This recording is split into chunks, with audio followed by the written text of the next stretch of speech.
எக்ஸலில் இந்த மாதிரி ரேண்டமாக இருக்க பிளாங்க்ஸ் வந்து எப்படி ஃபில் பண்ணுறதுன்னு சொல்லி பார்க்க போகிறோம். இதுக்கு பார்த்தீங்க அப்படின்னா நான் வந்து இந்த டேட்டா ஃபுல்லாக செலக்ட் பண்ணிக்கிறேன்.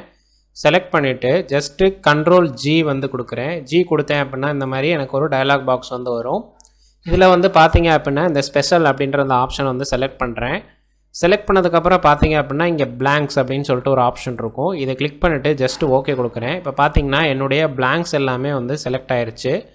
இதை வந்து நான் ஃபில் பண்ணுறதுக்கு என்ன பண்ணுறேன் அப்படின்னா ஜஸ்ட்டு வந்து ரெட் கலர் வந்து பண்ணிக்கிறேன். இந்த இடத்துல எல்லாத்துலேயுமே எனக்கு பார்த்தீங்க அப்படின்னா எனக்கு ஆப்ஷன் அப்படின்னு டைப் பண்ணணும்.